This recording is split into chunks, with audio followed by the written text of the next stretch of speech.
Merci d'avoir accepté de participer à l'action de sensibilisation à la prévention des cancers de la peau à l'aide de l'UV-Scan de la Fondation contre le cancer.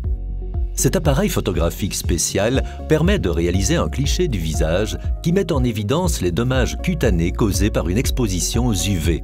Votre rôle sera d'analyser les clichés et de donner quelques conseils aux participants. Une personne est responsable du montage du matériel et de l'accueil des participants. Le responsable imprime alors les résultats et dirige le participant vers vous. Vous intervenez une fois le scan terminé. Avant de commencer l'analyse, informez le participant qu'il ne s'agit en aucun cas d'une consultation médicale ni d'un dépistage des cancers de la peau. Le scan permet uniquement de visualiser les dommages esthétiques causés par les UV. Votre rôle est de sensibiliser le participant à adopter un comportement responsable vis-à-vis des ultraviolets, qu'il s'agisse du soleil ou des bancs solaires. Dans un souci de cohérence, il est important que vos conseils soient en phase avec ceux diffusés par la Fondation contre le cancer. Il faut également insister sur l'importance encore accrue de les appliquer aux enfants, dont la peau est beaucoup plus vulnérable.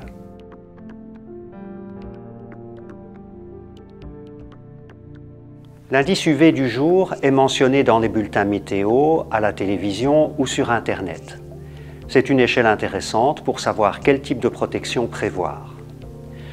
À partir d'un indice 3, et certainement quand il atteint 6 ou plus, il faut utiliser de la crème solaire et porter des lunettes de soleil, un chapeau et des vêtements couvrants. En cas d'indice supérieur à 6, il est conseillé de rester à l'ombre autant que possible et d'éviter toute exposition au soleil entre 12h et 15h. Les vêtements et l'ombre sont les deux mesures de prévention les plus efficaces face au soleil. Les vêtements doivent idéalement couvrir les bras et les jambes. Une casquette ou, mieux encore, un chapeau à large bord protégeant le visage, la nuque et les oreilles est un accessoire indispensable. Enfin, les lunettes de soleil ne sont pas un luxe et permettent de protéger les yeux et les paupières. La crème solaire doit avoir un indice de protection minimum de SPF 50 pour les enfants et 30 pour les adultes. Il faut en appliquer toutes les 2 heures ou après chaque passage dans l'eau ou encore après chaque exercice ayant entraîné une sudation. La quantité minimum à utiliser équivaut à 2 cuillères à soupe pour un adulte moyen en maillot de bain ou, s'il est habillé, à 2 cuillères à café pour la tête, les bras et le cou. Il est important de préciser qu'aucune crème solaire n'assure une protection à 100% et qu'un facteur de protection élevé ne permet pas d'en mettre moins ou de rester plus longtemps au soleil.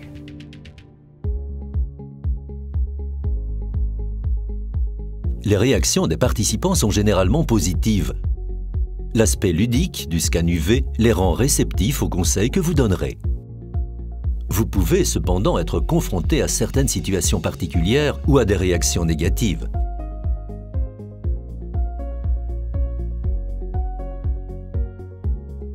L'argument principalement utilisé en faveur du bronzage est d'ordre esthétique. Une peau hâlée est considérée comme jolie. Expliquez alors, surtout aux plus jeunes, que les dégâts les plus sérieux ne sont pas forcément visibles à l'œil nu.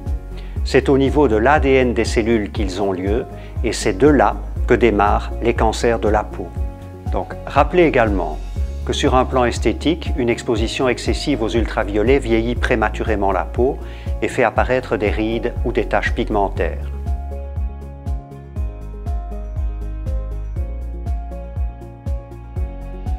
Si vous remarquez une anomalie cutanée, conseillez aux participants de consulter un médecin. Ne posez aucun diagnostic et n'émettez aucune opinion médicale. La Fondation contre le cancer a une obligation de neutralité, ce qui signifie donc également que vous ne pouvez pas diriger la personne vers un praticien ou une clinique en particulier, ou encore promouvoir un produit ou un traitement. La position de la Fondation sur ce sujet est claire et sans ambiguïté. Les bancs solaires sont des machines à cancer et leur usage pour raisons esthétiques est à proscrire totalement. Il est également faux de prétendre que les bancs solaires préparent la peau au soleil. Au contraire, les dégâts des ultraviolets naturels et artificiels vont s'accumuler. L'argument de l'utilisation du banc solaire pour la production de la vitamine D n'est pas valable.